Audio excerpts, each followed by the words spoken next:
Avakama d'Afaimchet et Aintek. Une question qu'on peut se poser à propos d'un professeur qui a averti plusieurs fois ses élèves que celui qui va s'amuser pendant le cours avec toutes sortes de jouets, toutes sortes d'engins, il va prendre ce jouet, il va le jeter par la fenêtre, et c'est ce qu'il a fait. En fait, un des élèves, il s'est amusé avec quelque chose qui appartenait à un autre élève, et le professeur, il a pris cet objet et il l'a jeté par la fenêtre de la classe, et donc cet objet il est tombé en bas dans la cour de l'école. Pendant la récréation, les élèves ils sont descendus dans la cour et ils ont remarqué qu'au fait cet objet il n'existait plus, il n'était plus là-bas, ils ne l'ont pas trouvé. Et la question qui se pose, est-ce que le professeur il a besoin de payer au propriétaire de cet objet le prix de l'objet qu'il a jeté par la fenêtre, ou bien peut-être que c'est l'élève qui a emprunté l'objet et qui s'est amusé avec lui dans le cours alors que le professeur il avait déjà averti que c'est ce qu'il allait faire. Peut-être que c'est l'élève qui a besoin de payer l'objet. Dans notre Mishnah, à une tête à Moudalef, la Mishnah détermine que ce que c'est le vol. La Mishnah nous dit que celui qui a pris un objet et qu'il a sorti cet objet de la possession de son propriétaire et il l'a mis dans une autre possession, c'est ça le voleur. Dans l'Intivot Amishpat, Siman Resh Tzadik Aleph Sif Katan Zayin, il nous détermine quelle est la différence entre quelqu'un qui est voleur et quelqu'un qui cause un dommage. Le voleur, c'est ce qu'on a dit. Le mazik, c'est quelqu'un qui a pris un objet donc il a pris l'objet de quelqu'un et en fait, le mazik classique, c'est quand il a pris l'objet et il l'a endommagé, il l'a cassé. Au lieu de le voler, il l'a cassé. Mais même quelqu'un qui a pris l'objet de quelqu'un, qui l'a sorti de sa possession, et il ne l'a pas mis dans la possession de quelqu'un d'autre, il a tout simplement déposé cet objet dans un domaine public, dans un endroit où cet objet n'est pas bien gardé, sans la permission de son propriétaire. Cette personne-là n'est pas considérée comme un voleur, il est considéré comme un mazik. Et donc, il doit payer donc bien sûr le prix de cet objet, si finalement cet objet il a été perdu, ou bien il lui est arrivé n'importe quelle autre chose, il doit payer le prix de l'objet. Il n'a pas besoin de payer Tashlumé Kefel parce que c'est pas un voleur, mais c'est un mazik. Dans notre cas, le professeur qui a jeté cet objet par la fenêtre, ce n'est pas considéré en fait, d'abord il faut essayer de voir s'il avait le droit de le faire ou pas le droit de le faire.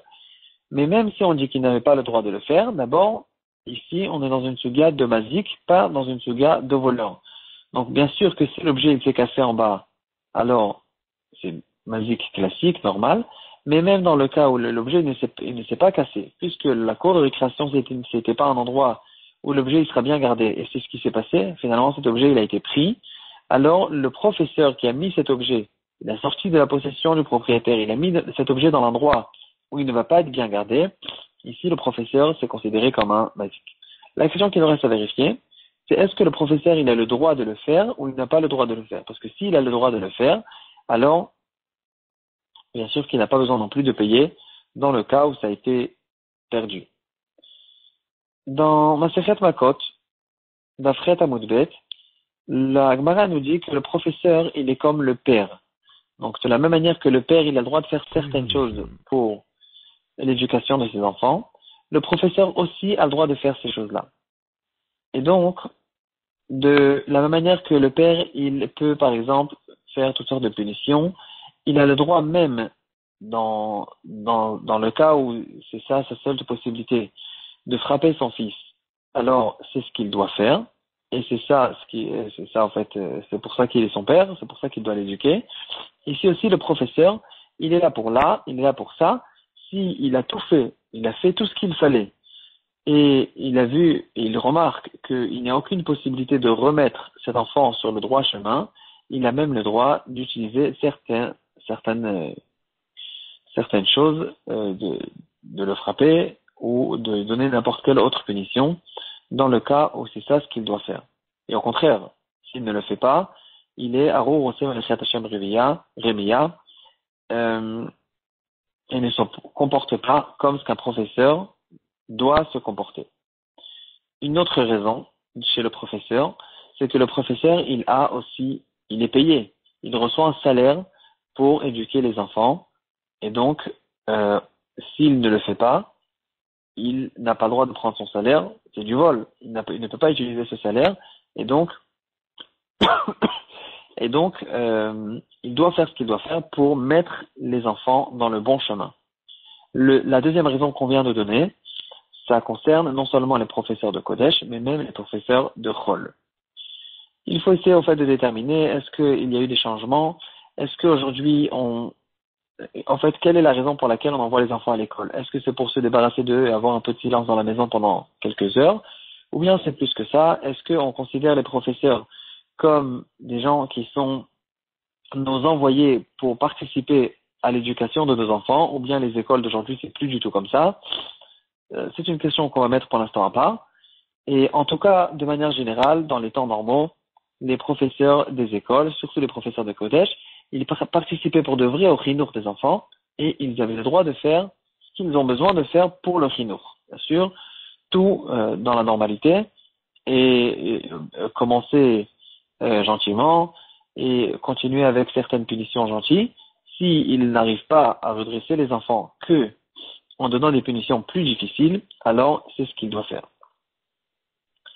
Ici aussi, le professeur, quand il a vu que les enfants ils jouaient avec toutes sortes d'engins pendant le cours, et ça dérange le cours, l'enfant il n'étudie pas et il dérange aussi les autres enfants, il a le droit, le professeur, après qu'il a averti les enfants, il a le droit de dire je prends les objets, je les confisque et je les jette par la fenêtre dans le cas où il faut pour faire peur aux enfants et pour donner un cours de manière normale. C'est une permission qui a été donnée au professeur. Donc, si le professeur il a le droit même de frapper, qu'elle va remettre, il a le droit d'utiliser l'argent qui appartient à ses enfants pour les punir.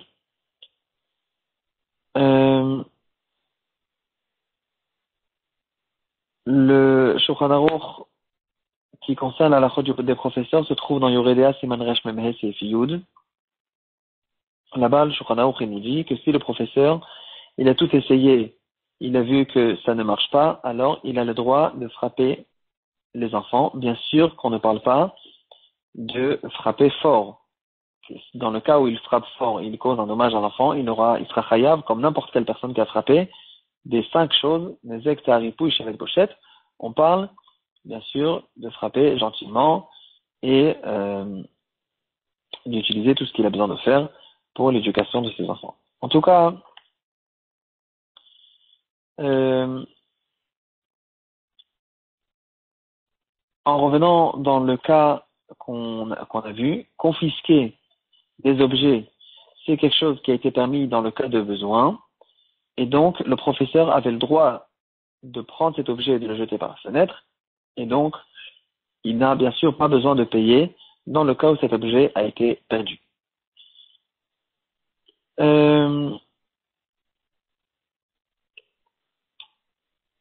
Si, en revenant en fait dans certains détails, dans certains détails qui concernent l'éducation des enfants par les professeurs, ça aussi, il est possible que ça dépend en fait des générations.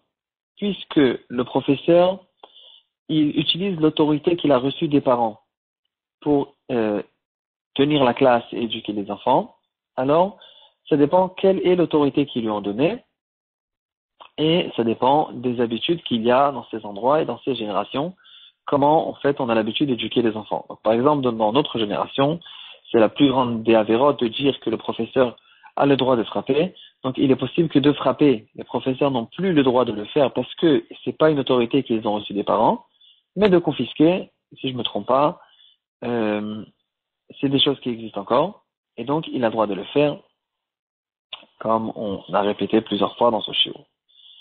En fait, qu'est-ce qu'il en est maintenant de l'enfant qui a emprunté cet objet et donc qui a causé toute cette histoire? Ici, donc on parle d'un enfant aussi de bar mitzvah, puisqu'il a emprunté.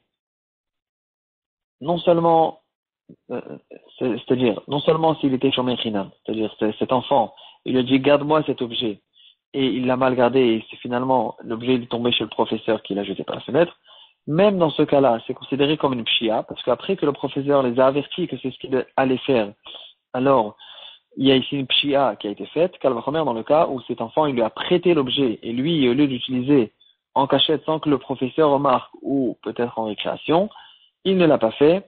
Ici, bien sûr que, en tant que shoel, que quelqu'un qui a emprunté cet objet, il a l'obligation de payer l'objet au propriétaire de cet objet. Donc finalement, en conclusion, le professeur est patour et c'est lui qui a emprunté l'objet, il est chayav.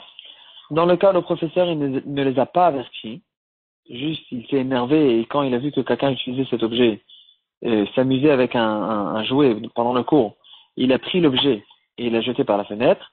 Dans ce cas-là, le professeur a l'obligation de payer aux parents l'objet qu'il a jeté.